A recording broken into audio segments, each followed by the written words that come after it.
ఈ సాక్షాత్కరించినటువంటి సమయం మాఘ కృష్ణ చతుర్థి, అంటే మాఘమాసంలో బహుళ పక్షంలో వచ్చేటువంటి చవితి అన్నమాట. ఆ రోజు నుంచి ప్రతి నెలా కూడా బహుళ చవితి చాలా ప్రసిద్ధంగా గణపతిని పూజించడానికి యోగ్యమైనది అని చెప్తున్నారు. దానిని సంకష్టహర చతుర్థి అని అంటారు. ఆ రోజున గణపతిని పూజించడం సంప్రదాయం అన్నమాట. ఇలా చూస్తూ వక్రతుండ అనేటువంటి మాట ఉన్నదే, వంకరగలిగిన తొండము కలవాడు అనే అర్థమే కాక వక్రములను తుండెములు చేయువాడు అని అర్థం. తుండనము అంటే నరకుట, నశింపజేయుట అని అర్థం. వక్రములను నశింపజేస్తాడు స్వామి. వక్రములు అంటే వంకరలు అని అర్థం అన్నమాట. ఏ పనైనా సూటిగా సులభంగా జరిగిపోతే ఫలితం తొందరగానే వస్తుంది. కానీ దాన్ని సూటిగా వెళ్ళనివ్వకుండా వంకర తిప్పేసేవి విఘ్నాలు. పని తిన్నగా జరగనివ్వు, వంకర తిప్పేస్తుంటాయి. అలాగే మన ఆలోచనలు కూడా వంకర పోయాయి అనుకోండి, పని కుంటుపడుతుంది, ఫలితం ఉండదు. కనుక మన ఆలోచనల్ని తిన్నగా పోనిచ్చి మనం చేస్తున్న పనిలో కూడా వంకరలు లేకుండా సవ్యంగా నడిపేవాడు ఎవడో అతడు వక్రతుండు అనమాట. వక్రములను నశింపజేయేవాడు వక్రతుండు.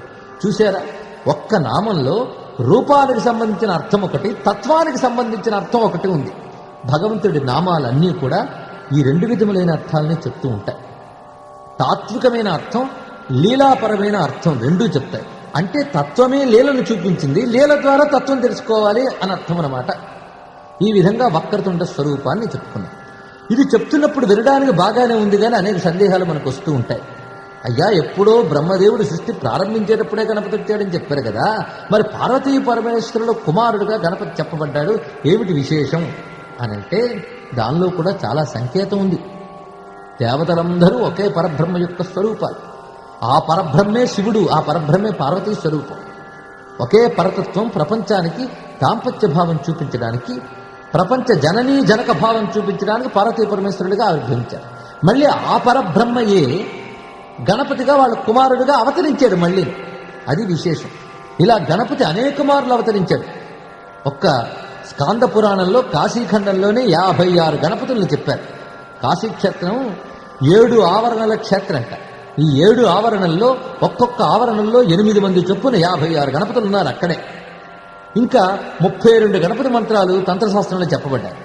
ఇవి కాక 12 విధములైన గణపతి స్వరూపాలను కూడా మంత్రశాస్త్రాల్లో వివిధ విధాలుగా చెప్పారు. ఇలా అనేక మంది గణపతులు, లెక్క కందని గణపతులు కనబడతారు మనకి. ఇందరు గణపతులు కనబడుతున్నా ఒకే గణపతి ఇన్ని గణపతులుగా కనబడుతున్నాడని మనం తెలుసుకోవాలి. ఇలాగా సృష్టికి పూర్వం ఉన్నటువంటి పరబ్రహ్మయే పార్వతీ పరమేశ్వరుడు కుమారుడిగా అవతరించాడు. ఆ అవతరించిన రోజు భాద్రపద శుద్ధ చవితి. అది మనం వినాయక చవితిగా చేసుకుంటూ ఉంటాం.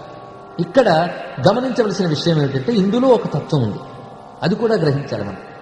ఈ ప్రపంచమంతా 24 తత్వాలతో కూడుకున్నది అని మనకి సాంఖ్యమతం చెప్తోంది. అది కూడా వైదిక మతమే. ఆ 24 తత్వాలు ఏమిటి అంటే అవ్యక్తము, వ్యక్తము, మహత్, అహంకారము, ఆ తర్వాత పంచభూతాలు, పంచ జ్ఞానేంద్రియాలు, పంచ కర్మేంద్రియాలు, పంచతన్మాత్రలు అనేటువంటిది. ఇందులో మనకి పంచభూతాల నుంచి అన్నీ అర్థమవుతాయి. పంచభూతాలంటే భూమి, నీరు, అగ్ని, వాయువు, ఆకాశం. ఇక పంచేంద్రియాలు, పంచ జ్ఞానేంద్రియాలు, పంచకర్మేంద్రియాలు అని చెప్పుకుంటే దశేంద్రియాలు అయ్యే. అవి కూడా మనకు అర్థమవుతాయి, ఎందుకంటే మనకు ఉన్నాయి కనుక. ఇంకా పంచ తన్మాత్రలు అంటే శబ్ద, స్పర్శ, రూప, రస, గంధాలు. ఇవి కూడా అర్థమవుతాయి మనకి, ఎందుకంటే ఈ ప్రపంచానికి సంబంధించిన విషయాలు. అయితే ఈ 20 అయినటువంటి ప్రపంచతత్వానికి మూలం 4. ఆ 4 వ్యక్తం, దానిపైన అవ్యక్తం, ఇటుపైన మహత్, అహంకారం. అంటే అవ్యక్త, వ్యక్త, మహత్, అహంకారాలు 4 పునాదిలాగా ఉంటే పంచభూతాల నుంచి మిగిలిన ప్రపంచమంతా భవంతిలాగా ఉందన్నమాట. పునాది మనకు కనబడదు, భవంతే కనబడుతుంది. చెట్టు కనబడుతుంది కానీ చెట్టు వేళ్లు మనకు కనబడవు. అలాగే ఈ పంచభూతాల నుంచి ఉన్నటువంటి ప్రపంచం కనబడుతోంది కానీ దానికి మూలమైనటువంటి అవ్యక్త, వ్యక్త, మహత్, అహంకారాలు మాత్రం మనకు కనబడట్లే. కనబడలేదని అది లేదంటామా? అది ఉండడం వల్లే ఇది ఉంది. అది ఆధారమై ఉన్నాయన్నమాట ఈ 4 కూడా. ఇలాగే పరబ్రహ్మ ఈ 24 తత్వాలతో విశ్వమంతా వ్యాపించున్నాడు అని చెప్పారు. ఇదంతా ఒకే పరబ్రహ్మ యొక్క స్వరూపం. ఇప్పుడు మీరు పరిశీలిస్తే అవ్యక్తం అంటే వ్యక్తము కానిది అని అర్థం. ఈ అవ్యక్తమైన దాని నుంచి వ్యక్తమైన ప్రకృతి ఆవిర్భవించబోతోంది. అలా ఆవిర్భవిస్తున్న వ్యక్తం ఆ వ్యక్తం మొదట ఎలా ఆవిర్భవించిందంటే మహత్ తత్వంగా ఆవిర్భవించింది. మహత్ అంటే వ్యాపక లక్షణంలో ఉన్నటువంటిది మహత్. ఆ తర్వాత వచ్చింది అహం అనేటువంటిది, అహంకారం అంటారు దాన్ని. ఈ 4 గమనిస్తే వ్యక్తం అంబామయం సర్వం అవ్యక్తంతు మహేశ్వరం అన్నారు. వ్యక్తమయ్యేదంతా జగదంబ, అవ్యక్తం మహేశ్వరుడు అని చెప్పారు. అంటే పరబ్రహ్మ అవ్యక్తంగా ఉన్నప్పుడు మహేశ్వరుడు, వ్యక్తమైతే జగదంబ అన్నమాట. ఈ అవ్యక్తం వ్యక్తం తర్వాత ఉన్నది మహత్తు అహంకారం. ఈ మహత్ అనేటువంటిది, మహత్ అనగానే పెద్దది ఉత్కృష్టమైనది అనే అర్థం స్ఫురిస్తోంది కదా. ఆ మహత్తత్వమే గణపతి, అహంకారమే కుమారస్వామి అన్నమాట. అహంకారం కుమారస్వామి ఎలా అయ్యాడనేది పెద్ద విషయం. అది అహం అనేది లేకపోతే ప్రపంచం లేదు. అసలు మనలో కూడా అహం లేకపోతే మనం లేవు. అంటే అర్థం, ఏది చేస్తున్నా, ఏది అనుభవిస్తున్నా, ఇది నేను చేస్తున్నాను, ఇది నాది, ఇది నాకు కావాలి అని అనుకుంటేనే సంసారం అనేది ఏర్పడుతుంది. లేకపోతే సంసారమే లేదు, మనము లేవు. ప్రపంచం, జీవితం ఏదీ లేదు. కనుక జీవితానికి మూలం అహం అనే భావన. అహం అంటే అహంకారము, దర్పము, గర్వము అనే అర్థంలో మనం వాడుతుంటాం. ఆ అర్థం తీసుకోకూడదు. అహం అంటే నేను అనే స్ఫురణ అని. ఈ నేను అనే స్ఫురణ కేవలం భగవత్ సృష్టిలోనే ఉంటుంది, కానీ కృత్రిమమైన సృష్టిలో ఉండదు. ప్రకృతిలోనే నేను అనేది ఉంటుంది. అందుకే ఒక మనిషికో, ఒక జంతువుకో వాటికి నేను అనే భావం ఉంటుంది, కానీ యంత్రాలకి నేను అనే భావం ఉండదు. ఎక్కడ భగవత్ తత్వం ఉంటుందో అక్కడ నేను అనే స్ఫురణ ఉంటుంది. నేను అనే స్ఫురణే చైతన్యానికి చిహ్నం. కనుక చైతన్యం నేను అనే దగ్గర గమనించాలి. ఈ నేను అనేది జాగ్రత్తగా అర్థం చేసుకుంటే మోక్షం పొందుకోవచ్చు అని కూడా చెప్పారు. ఈ నేను అనేది పరమాత్మతో లీనమైతే మోక్షం, ప్రపంచంతో లీనమైతే బంధం, అంతే, ఇంకేమీ లేదు. నేను పరమాత్మలో లీనమైపోవాలి. అహం బ్రహ్మముతో లీనమైతే మోక్షం, అహం దేహంతో లీనమైపోతే బంధం. కనుక అహం బ్రహ్మాస్మి అని చెప్పారు. ఈ అహం గురించి చాలా విశేషం ఉందనుకోండి. మొత్తం మీద ఈ 4 మీరు చూస్తే అవ్యక్తం, వ్యక్తం, మహత్, అహం. ఈ 4 అవ్యక్తం శివుడు, వ్యక్తం జగదంబ, మహత్ గణపతి, అహంకారం కుమారస్వామి అన్నమాట. కనుక తత్సంయోగాద్ అహంకార సచ సేనాపతిర్గుహ అని స్కాందపురాణం చెప్తోంది. ప్రకృతి పురుషుల సంయోగం వల్ల పుట్టేటటువంటి చైతన్య స్ఫురణమే అహం అనేటువంటిది. అదే కుమారస్వామికి సంకేతం అని చెప్పారు. ఇప్పుడు చూసారా దేవతామూర్తుల్లో ఎంత తత్వ సంకేతాలు దాగి ఉన్నాయో. కనుకనే ఈ అహంభావాన్ని బాగా అర్థం చేసుకుంటే బ్రహ్మభావం అర్థమవుతుంది. అయితే ఈ అహంభావానికి, అవ్యక్త వ్యక్త భావాలకి మధ్యలో ఉన్న మహత్తత్వం ఏదైతే ఉందో ఆ మహత్తత్వాన్ని మనం గణపతిగా ఉపాసిస్తున్నాం. కనుకనే పార్వతీ పరమేశ్వరుల పెద్ద కుమారుడు అనడంలో అది అంతరార్థం. ఈయన్ని గణములకు పతిగా చేశారు అంటే ఎప్పుడూ పతిగా ఉండేటువంటి పరమాత్మ గణపతిగా ఇక్కడ గుర్తింపబడ్డాడు అని చెప్పడం అన్నమాట. ఇది పార్వతీ పరమేశ్వర కుమారుడు అనడంలో ఉన్న అంతరార్థం. అయితే ఈ కథ జరగలేదా అంటే జరుగుతుంది. అనంత కాలంలో, అనంత లోకాలలో అనేక కథలు జరుగుతూ ఉంటాయి. ప్రతి కథకి ఒక ప్రయోజనం ఉంటుంది, ఒక తత్వము ఉంటుంది. ఇప్పుడు మనం తత్వపరమైన అర్థాన్ని చెప్పుకున్నాం. ఇలా ఆరాధింపబడుతున్నాడు గణపతి వివిధ విధాలుగా. ఇక్కడ గణానాంత్వా గణపతిగుం హవామహే మంత్రంలో కూడా గణములు, సమూహాలు రూప ప్రపంచాన్ని తెలియజేస్తాయి. కవి బ్రహ్మణములు అనేటువంటిది శబ్ద ప్రపంచాన్ని, కర్మ ప్రపంచాన్ని తెలియజేస్తాయి. మన ప్రపంచం అంతా కూడా 3టితో కూడుకున్నదే. రూప ప్రపంచం, శబ్ద ప్రపంచం, కర్మ ప్రపంచం. ఈ 3టికి ఎవడు నియామకుడో అతడు గణపతి అని చెప్పబడుతున్నాడు అనమాట. యోగశాస్త్ర విషయాల్లో చూసిన ప్రథమ దైవం గణపతి. ఎందుకంటే మూలాధార క్షేత్ర స్థితం అన్నారు. మూలాధారం నుంచి కదా యోగ విద్య మేల్కొంటుంది. మూలాధారం దగ్గర జాగృతమైతే చాలు, కైవల్యం మనకు ప్రాప్తిస్తుంది. ఆ కారణం చేతనే మూలాధారజ నాదమెరుగుటే ముదమగు మోక్షమురా అని అంటారు త్యాగరాజస్వామి. ఆ మూలాధార క్షేత్రం ఏదైతే ఉందో దానికి అధిపతి గణపతి. కనుక యోగంలో కూడా మూలాధారంతోనే మొదలవుతుంది కదా యోగ విద్య. యోగంలో కూడా ప్రథమ పూజ్యుడు గణపతి. అంటే మనం పూజలలో ఏ పద్ధతి పాటిస్తున్నామో యోగంలో అదే పద్ధతి పాటించబడుతోంది. యోగం తెలియకుండా పూజ చేసినా, పూజ తెలియకుండా యోగం చేసినా ఫలితం మాత్రం ఒకటే లభిస్తుంది. కనుక రెండూ తెలుసుకుని రెండూ చేయడం అన్ని విధాలా గొప్పదనమాట. మనం చేసే పూజల్లో యోగ రహస్యాలు, యాగ రహస్యాలు దాగుంటాయి అనడంలో ప్రథమంగా గణపతిని పూజించమన్నారు అంటే మూలాధార చైతన్యం స్పందించబడితేనే యోగ సిద్ధి అనేటువంటిది. ఇది విశేషం అన్నమాట. మూలాధారంలో గణపతి ఉన్నాడంటే మన సహస్రాలలో గణపతి లేడా అని మీరు అనుకోవచ్చు. మూలాధారం, స్వాధిష్టానం, మణిపూరం, అనాహతం, విశుద్ధం, ఆజ్ఞా, సహస్రారం అనే చక్రములన్నిటా ఒకే పరతత్వం వ్యాపించి ఉంది. మరి మూలాధారంలో గణపతి అంటే అర్థం ఏమిటి అంటే, మనం మెట్లెక్కి మేడ చేరాలనుకున్నాం, ఒక్క మెట్టు కూడా ఎక్కలేకపోతున్నాం అనుకోండి, అప్పుడు మేడ మీద ఉన్న పెద్ద ఆయనే కిందకి దిగి మనకు చెయ్యూతిచ్చి పైకి తీసుకెళ్తాడు. అలాగా ఆ పెద్ద ఆయన పరతత్వం కింద మెట్టుకొచ్చి మనకు చెయ్యి ఇచ్చినప్పుడు ఆయన పేరు గణపతి అన్నమాట. అంటే మూలాధారం దగ్గర నుంచి మనల్ని ఉద్ధరింపజేసేటువంటి వాడు గణపతి. ఆ పరబ్రహ్మమే అంటే సహస్రారమునందు ఏ పరబ్రహ్మం ఉన్నదో ఆ పరబ్రహ్మము మూలాధారం దగ్గర వ్యక్తమైనప్పుడు గణపతి అని చెప్పబడుతున్నాడు. గణపతిని పట్టుకున్నామా ఏ సిద్ధైనా వస్తుంది, గణపతిని విడిచిపెట్టామా ఏ సిద్ధి కూడా లభించదు. కనుకనే కావ్యకంఠ వాసిష్ఠ గణపతి ముని గారు అంటారు, తం గణపతిం యో విస్మరతి లోకే సంతతమభాగ్యో మజ్జతి ససోకే అని అన్నారు. గణపతివైన నిన్ను ఎవడు మర్చిపోతున్నాడో వాడు శోకములో నిమగ్నమైపోతాడు అని అన్నారు ఆయన. కనుక శోకాన్ని, విఘ్నాన్ని పోగొట్టేటువంటి శక్తిమంతుడు గణపతి. అవ్వయ్యారు అనే ఒక భక్తురాలు ఉండేది. ఆవిడ గణపతిని పూజ చేసుకుంటోందిట. ఆ సమయంలో కొందరు యోగులు కైలాసానికి వెళుతూ, అవ్వా నువ్వు కూడా వస్తావా మాతో పాటు కైలాసానికి అంటే, నేను ఎక్కడికి రానైనా మా గణపతిని విడిచిపెట్టి నేను ఎక్కడికి రాను అన్నది ఆవిడ. సరే వీళ్ళందరూ కైలాసానికి వెళ్ళిపోయారు. వీళ్ళు కైలాసానికి వెళ్ళిపోతే ఆశ్చర్యకరంగా వీళ్ళకన్నా ముందు ఆమె కైలాసంలో వీళ్ళకి కనబడింది. ఇదేమిటి రానని చెప్పావు, మాకన్నా ముందు ఎలా వచ్చేస్తావు అని అడిగితే, నాకవేం తెలియదు, నేను గణపతిని వదలని కూర్చున్నాను అక్కడే. ఆ గణపతి ఆయన మీద నేను చూపించే ప్రేమను చూసి తొండంతో నన్ను చుట్టి కైలాసంలో కూర్చోబెట్టాడని చెప్పింది. అది గణపతి యొక్క అనుగ్రహం అంటే. అందుకే గణపతికి క్షిప్రప్రసాది అని పేరు. క్షిప్రప్రసాది అంటే వెంటనే అనుగ్రహించేటువంటి వాడు అన్నమాట. చూశారా, పరమాత్మ మనల్ని వెంటనే అనుగ్రహించడానికి ధరించిన రూపమే గణపతి స్వరూపం అన్నమాట.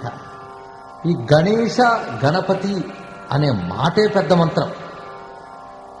విశేషించి మంత్రానికి అర్థంలో ఎంత శక్తి ఉంటుందో శబ్దంలో అంతకు మించిన శక్తి దాగి ఉంటుంది. అర్థానికి పరిమితి ఉందేమో కానీ శబ్దశక్తికి మాత్రం పరిమితి లేదు. అందువల్లనే నామోచ్చారణ చేత గొప్ప గొప్ప ఫలితాలు కనబడడంలో అంతరార్థం అది. గణేశ గణపతి ఈ నామం అనుకుంటే చాలు అన్ని విఘ్నాలు తొలగిపోతాయట. గణేశ గణేశ గణేశ గణేశ అనే నిరంతరం నామోచ్చారణ చేసేటువంటి వాడికి అన్ని చోట్ల విజయాలు లభిస్తాయని మంత్రశాస్త్రం చెప్తోంది. దీనికి కారణం గణపతికి సంబంధించిన బీజం గం అనే బీజం. గం అనే బీజాక్షాన్ని ఉచ్చరించినప్పుడు మన శరీరంలో యోగ కేంద్రాల స్పందన చాలా దివ్యంగా ఉంటుంది. అందుచేతనే గకారంతో ప్రారంభమయ్యే నామాలన్నీ కూడా గణపతికి ప్రీతికరం అని చెప్పారు. అంటే గకారంతో ప్రారంభమయ్యే ప్రతి నామంలోని అంత శ్రేష్ఠత్వ శక్తి ఉంటుందన్నమాట. గా అనే వర్ణమే శ్రేష్ఠత్వ వాచకం, శ్రేష్ఠత్వాన్ని తెలియజేస్తుంది. అందుకే గణేశ, గజానన ఈ నామాలన్నింటిలో చాలా శక్తి దాగి ఉందన్నమాట. గణేశ నామంలో గణములన్నింటికి ఈశ్వరుడు లేక పతి అని చెప్పుకున్న అర్థం.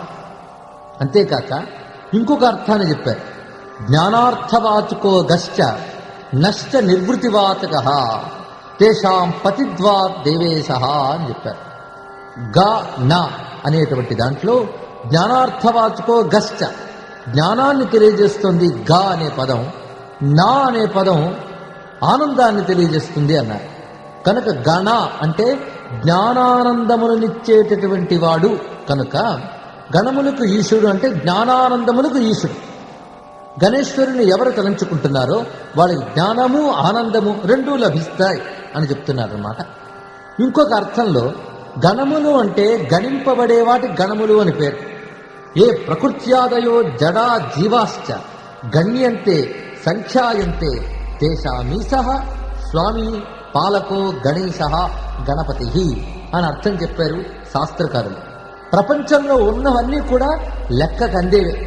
ఒక్కొక్కసారి మనం అంటాం లెక్క పెట్టలేమండి, లెక్కకు అందవండి అని అంటాం. మనం లెక్క పెట్టలేమేమో కానీ సృష్టిలో ఉన్నవన్నీ లెక్కకు అంది తీరుతాయి.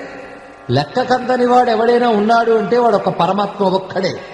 సృష్టి అంతా లెక్కింపబడేదే. కనుక లెక్కింపబడే ఈ సృష్టి అంతా గణం అయితే ఈ సృష్టికి పాలకుడైనటువంటి పరమాత్మ గణపతి అయ్యాడనమాట. ఇది గణపతిలో ఉన్న మరొక అంతరార్థం. ఆయన విఘ్నములకు నాయకుడు అని చెప్తున్నాం మనం ఇక్కడ. విఘ్నములకు నాయకుడు అంటే విఘ్నముల్ని నడిపించేవాడు అని అర్థం అనమాట. ఎవరి దగ్గరైనా ఏదైనా ఉంటే మనం వాళ్ళని నమస్కారం పెడితే వాళ్ళ దగ్గర ఉన్నది వాళ్ళు ఇస్తారు. అలాగే భూమికి నాయకుడు ఉన్నాడు అనుకోండి, వాడి దగ్గరికి వెళితే భూమిని ఇస్తాడు. ధనములకు నాయకుడు ఉంటే వాడి దగ్గరికి వెళ్తే ధనాన్ని ఇస్తాడు. మరి విఘ్న నాయకుడి దగ్గరికి వెళితే విఘ్నాలే ఇస్తే మనం ఏం చేస్తాం చెప్పండి? కానీ విఘ్న నాయకుడు విఘ్నాలను ఇవ్వగలిగేవాడు ఆయనే, విఘ్నాలని తొలగించగలిగేవాడు ఆయనే. విఘ్నాలు తొలగింపబడడం ఎంత అవసరమో విఘ్నాలు కలగడం కూడా అంతే అవసరం. మనం అనుకుంటాం విఘ్నాలు తొలగింపబడాలి అని. అన్నిటికీ విఘ్నాలు తొలగితే పనికిరాదు. కొన్నిటికి విఘ్నాలు కలగాలి, కొన్నిటికి విఘ్నాలు తొలగాలి. ఇదేమిటంటే విఘ్నాలు కలగాలంటారు అని ఆశ్చర్యపడచ్చు, కానీ ఆలోచిస్తే మనకే అర్థమవుతుంది. ఒక ఆయన ప్రయాణం చేద్దామని బయలుదేరాడు. 6:30కి ట్రైను. ఇంటి నుంచి ట్యాక్సీ మాట్లాడుకుని వెళ్ళాడు. 4:30కే బయలుదేరాడు. ఎందుకైనా మంచిది ఒక అరగంట ముందు స్టేషన్లో ఉంటే అని. అయితే 4:30కే బయలుదేరితే సరిగ్గా 5 గంటలకల్లా జంక్షన్లో ట్రాఫిక్ జామ్ అయ్యింది. వాడక్కడ ఇరుక్కుపోయాడు. అక్కడే 2 గంటలు దాటిపోయింది. తీరా స్టేషన్కి వెళ్ళేటప్పుడు ట్రైన్ వచ్చి వెళ్ళిపోయింది. అప్పుడు వాడు బాధపడ్డాడు. అయ్యో, ఇంట్లో బయలుదేరేటప్పుడు గణపతికి దండం పెట్టుకున్నాను, విఘ్నాలు తొలగాలనుకున్నాను, కానీ విఘ్నం కలిగించాడు. తోవలో ట్రాఫిక్ జామ్ అవడం వల్లే కదా ఈ ట్రైన్ కాస్త మిస్ అయిపోయింది అనుకున్నాడు. బాధపడిపోయాడు. తిరిగి ఇంటికి వచ్చి వాడు టీవీ ఆన్ చేస్తే ఆ టీవీలో ఏం చెప్పారంటే, ఏ ట్రైన్ అయితే అక్కడి నుంచి బయలుదేరిందో ఆ ట్రైన్కి యాక్సిడెంట్ అయ్యి అందరూ పోయారని చెప్పారు. ఇప్పుడు చూడండి, అతడికి విఘ్నం కలగడం వల్ల ఒక ప్రమాదం నుంచి బయటపడ్డాడా లేదా? అలాగే ఒక దుర్మార్గుడు ఒక దుష్ట కార్యం చేయడానికి అన్ని ప్రణాళికలు వేసుకుంటాడు. అలాంటిది వాడి ప్రణాళికలోగానే విఘ్నం కలిగిందనుకోండి, ఎంతో మంచిది లోకానికి. అప్పుడు ఆ దుష్టకార్యం జరగకుండా ఉంటుంది. కనుక చెడు జరగకుండా ఉండేలా అడ్డుకునేవి విఘ్నములు, మంచి జరగడానికి అడ్డు తొలగేవి విఘ్నములే. కనుక ఎప్పుడు విఘ్నం కలిగించాలో, ఎప్పుడు విఘ్నం తొలగించాలో వాటిని నడిపే నాయకుడికి తెలుస్తుంది. గణపతిని ఆశ్రయిస్తే మన శ్రేయస్సుకు భంగం కలగకుండా ఎప్పుడు విఘ్నాలు కలిగించి అవాంతరాల్ని తొలగించాలో చూసుకుంటాడు ఆయన. అది విఘ్ననాయకుల్లో ఉన్నటువంటి గొప్పతనం. మనకు ఉపనిషత్తులు విఘ్నము అంటే కాలము అని అర్థం చెప్పారు. కాలానికి పతి ఎవడో అతడే విఘ్ననాయకుడు అని చెప్పారు. కాలమే విఘ్న స్వరూపంగా ఉంటుంది. కొన్ని ప్రమాదాలు చూడండి, కేవలం వెంట్రుక వాసిలో జరిగిపోతాయి. కనురెప్ప తెరచి మూసేటంత లోపలే కొన్ని ప్రమాదాలు జరిగిపోతాయి, కొన్ని మంచి పనులు జరిగిపోతాయి. కాలానుకున్న శక్తి అది. కనుక శక్తివంతమైన కాలం 2 రూపాలలో మనతో వ్యవహరిస్తూ ఉంటుంది. ఆ 2 రూపాలు ఏమిటి అంటే అనుకూలత, ప్రతికూలత అని అర్థం అన్నమాట. ఈ అనుకూలతగా ప్రతికూలతగా ఉండేటటువంటి కాలాన్ని విఘ్నము అంటారు. విఘ్న నాయకుడు అంటే కాలాన్ని శాసించేటటువంటి వాడు అని అర్థం. ఇలాగే గణపతికి విఘ్ననాయక శబ్దం, విఘ్నేశ్వర శబ్దం ఇంత అంతరార్థాన్ని తెలియజేస్తోంది. వినాయకుడు అన్న విఘ్ననాయకుడు అనే అర్థం. ఇంకొక అర్థం ఏమిటంటే వినాయకుడు అంటే విశేషమైన నాయకుడు అని ఒక అర్థము. విగత నాయక వినాయక, ఆయనందరికీ నాయకుడు గాని ఆయనకెవడు నాయకుడు లేడు, కనుక వినాయకుడు అని అర్థం అన్నమాట.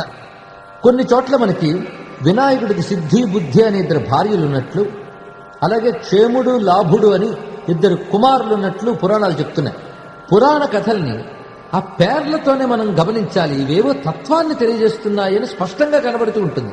అంతేగాని ఆ కథల్లో కొట్టిమిట్టాడితే మనకు పరం కనబడదు. తత్వాన్ని తెలుసుకోవాలి. గణపతికి సిద్ధి బుద్ధి భార్యలు అంటే అర్థం శక్తులు అని అర్థం. దేవతల్లో భార్యలంటే శక్తులు, పుత్రులు అంటే ఆ శక్తి ద్వారా ఉత్పన్నమయ్యే ఫలాలు అని అర్థం అన్నమాట. అలాగే గణపతి అయినటువంటి విఘ్ననాయకుని యొక్క శక్తులు సిద్ధి బుద్ధి అనేటువంటివి.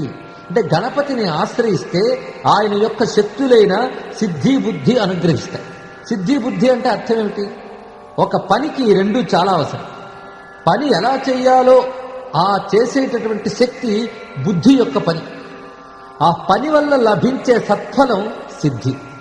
కనుక పనికి ముందు ఉండవలసింది బుద్ధి, ఫలంలో ఉండవలసింది సిద్ధి.